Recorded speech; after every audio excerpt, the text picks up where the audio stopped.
Piensas, legionario, espada, recompensa. Pero la principal fuente de ingresos de Roma no era la espada, sino la astucia. ¿Quién hacía una fortuna? Uno transportaba pestilencia, recogía orina de las calles, pagaba un impuesto a Vespasiano y la vendía a los curtidores. Otro compraba un esclavo barato, lo entrenaba y lo revendía como especialista, con un margen mayor que el de un iPhone hoy en día. Cada festividad era un casino. Las apuestas en las carreras de carros movían más dinero que una provincia pequeña.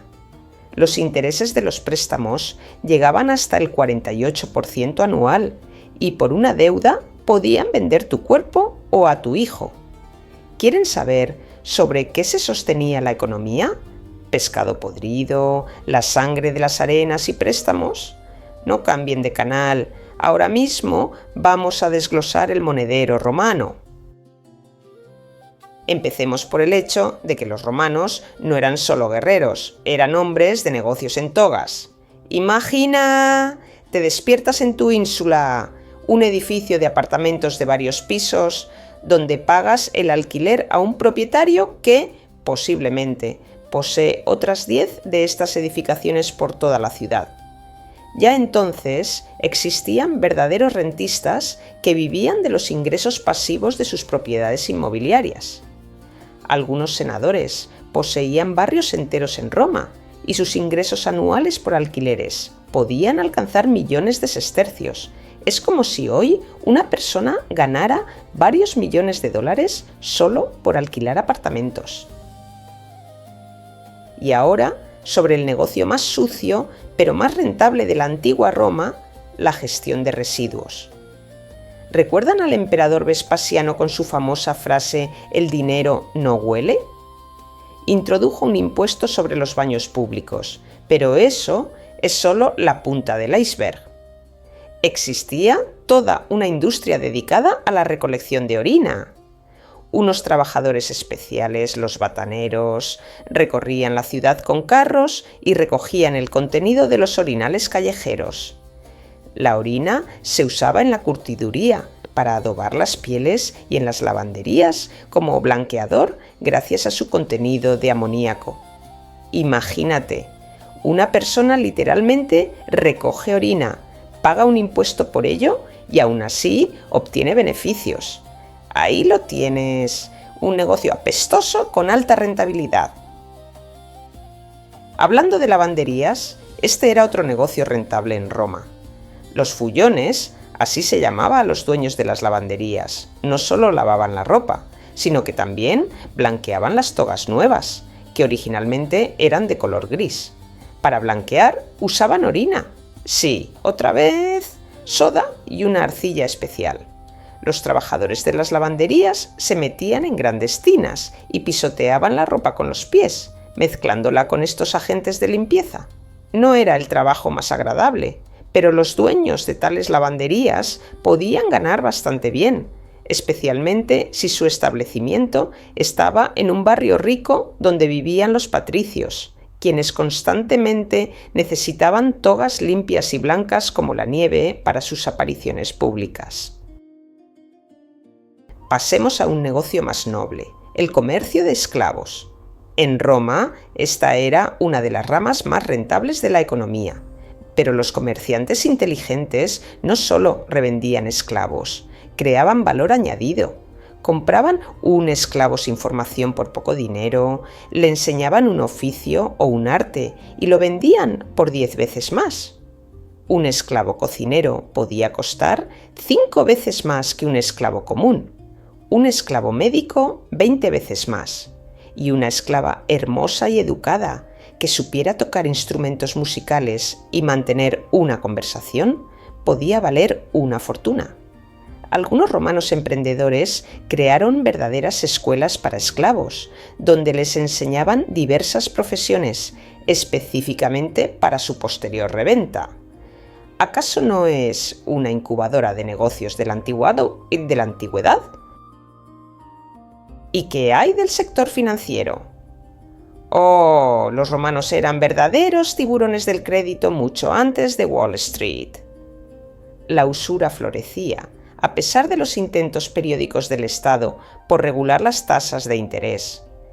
En diferentes períodos, el máximo legal oscilaba entre el 8 y el 12% anual, pero en la práctica las tasas podían alcanzar el 48% o más, especialmente si se trataba de préstamos marítimos, créditos para financiar expediciones comerciales. Tales préstamos eran extremadamente arriesgados. El barco podía hundirse o ser capturado por piratas, pero el beneficio potencial era enorme. Curiosamente, en Roma también existían prototipos de los bancos modernos.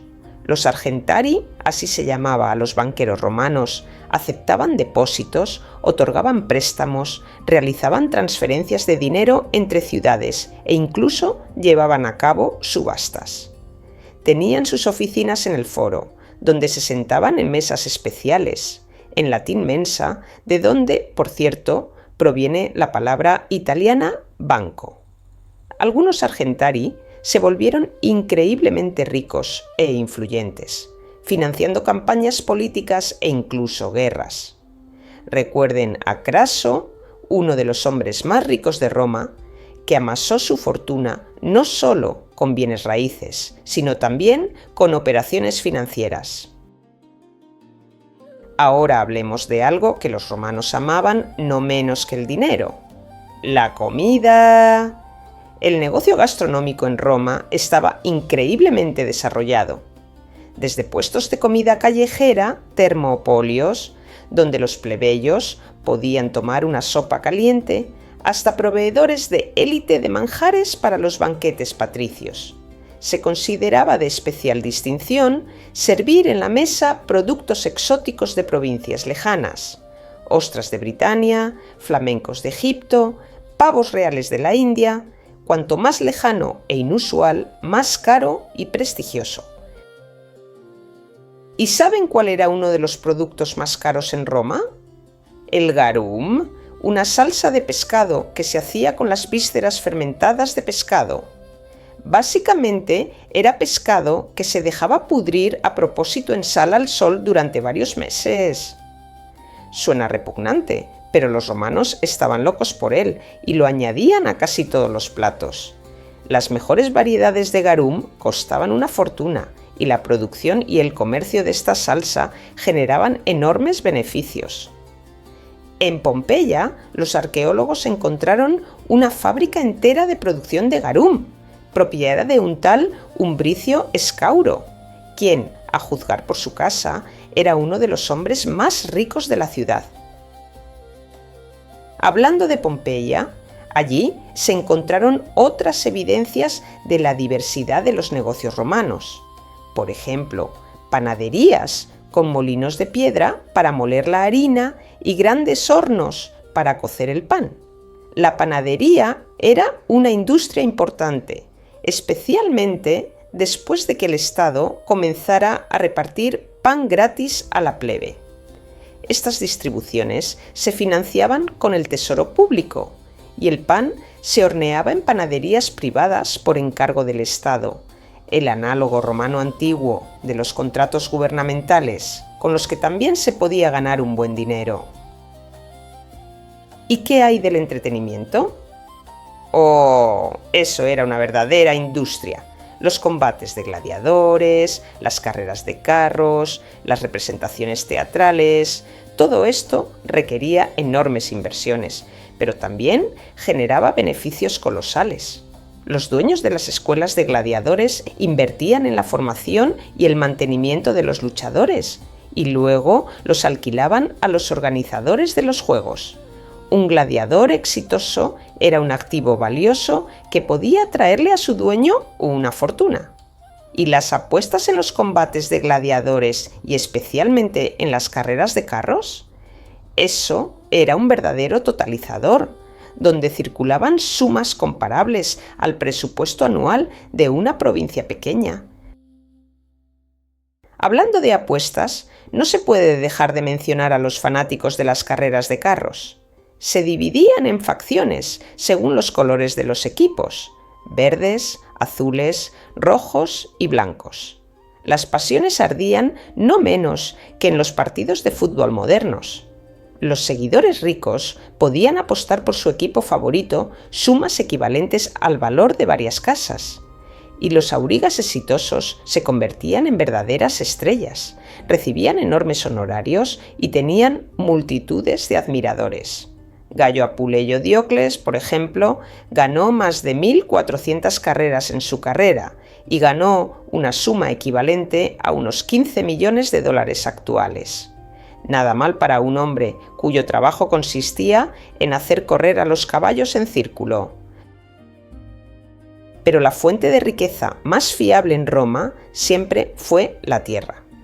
La posesión de latifundios, grandes fincas agrícolas, era la base del bienestar de la aristocracia romana. Estas fincas producían grano, aceite de oliva, vino, lana y otros productos agrícolas que luego se vendían en los mercados de Roma y otras ciudades. La viticultura y la producción de vino eran especialmente rentables. Algunas variedades de vinos romanos, especialmente de Campania, eran tan apreciadas que se exportaban incluso a provincias lejanas y más allá de las fronteras del imperio. Es interesante que muchos aristócratas romanos, a pesar de la prohibición formal para que los senadores se dedicaran al comercio, participaban activamente en actividades comerciales a través de testaferros o libertos. Invertían en expediciones comerciales, poseían participaciones en barcos mercantes, financiaban la explotación de minas en las provincias. Todo esto técnicamente no violaba la prohibición, pero les permitía obtener beneficios del comercio. ¿Y qué pasaba con la gente común? ¿Cómo ganaban dinero los plebeyos que no tenían ni tierra ni capital? En las ciudades existían numerosas profesiones artesanales: herreros, alfareros, sopladores de vidrio, joyeros, zapateros, carpinteros. Muchos de ellos se agrupaban en collegia, prototipos de los gremios medievales, que defendían los intereses de sus miembros y establecían estándares de calidad. Un artesano exitoso podía, con el tiempo, expandir su negocio, contratar trabajadores o comprar esclavos y convertir un pequeño taller en una verdadera fábrica. Por ejemplo, en Arezzo, Italia, los arqueólogos descubrieron los restos de talleres de cerámica que pertenecían a un tal Marco Perenio Tigrano. A juzgar por la escala de su producción y la distribución de sus productos por todo el imperio, este hombre era un verdadero magnate de la cerámica de su tiempo. Su sello se encuentra en vajillas desde Britania hasta Siria, y probablemente comenzó como un simple alfarero con un solo torno. Mención aparte merece el negocio de la construcción. Roma se construía y reconstruía constantemente, especialmente después de numerosos incendios. Los grandes contratistas recibían encargos estatales para la construcción de templos, basílicas, acueductos, carreteras. Eran proyectos que costaban millones de sestercios. Y teniendo en cuenta que los romanos inventaron el hormigón y desarrollaron tecnologías de construcción avanzadas para su época, este negocio no solo era rentable, sino también innovador. Hablando de tecnologías, en Roma existían también prototipos de patentes. Si inventabas un nuevo método de producción o mejorabas uno existente, podías obtener del Estado el monopolio de su uso. Por ejemplo, el emperador Tiberio una vez ejecutó a un inventor que afirmaba haber creado un vidrio irrompible. ¿Por qué? Porque temía que este invento devaluara el oro y la plata. La historia, por supuesto, es semilegendaria, pero demuestra que los romanos entendían el valor de las innovaciones tecnológicas y su impacto en la economía. En resumen, se puede decir que la economía de la antigua Roma era sorprendentemente diversa y compleja. Desde la recolección de orina hasta el comercio internacional, Desde los puestos de comida callejera hasta las operaciones bancarias, los romanos encontraban formas de ganar dinero con casi todo. Y aunque muchos aspectos de su actividad económica nos parecen extraños o incluso repulsivos, no se puede dejar de admirar su espíritu emprendedor y su perspicacia para los negocios. Crearon un sistema económico que no solo proveía a millones de personas de todo lo necesario, sino que también permitía acumular riquezas comparables a las fortunas de los multimillonarios modernos. Y todo esto sin ordenadores, electricidad ni medios de comunicación modernos. Imagínense, gestionar un imperio empresarial cuando el medio más rápido para transmitir información es un jinete a caballo. Impresionante, ¿verdad? ¿Y qué piensan ustedes sobre el espíritu emprendedor de los antiguos romanos? ¿Cuál de las formas de ganar dinero descritas les pareció la más sorprendente o inusual? ¿Y hay algo que podríamos adoptar de su experiencia empresarial hoy en día? Escriban en los comentarios. Realmente me interesa conocer su opinión. Y si les gustó esta inmersión en la economía de la antigua Roma, no olviden dar un me gusta, suscribirse al canal y hacer clic en la campanita para no perderse los nuevos episodios. La próxima vez viajaremos a una época en la que el dinero y el poder se entrelazaban de una manera aún más extraña, y los métodos para ganar dinero no eran menos ingeniosos. Será un verdadero viaje al mundo de los antiguos esquemas financieros y las artimañas económicas. Y por ahora, recuerden, el espíritu emprendedor y la perspicacia para los negocios han sido valorados en todos los tiempos, incluso si se trataba de comerciar con orina.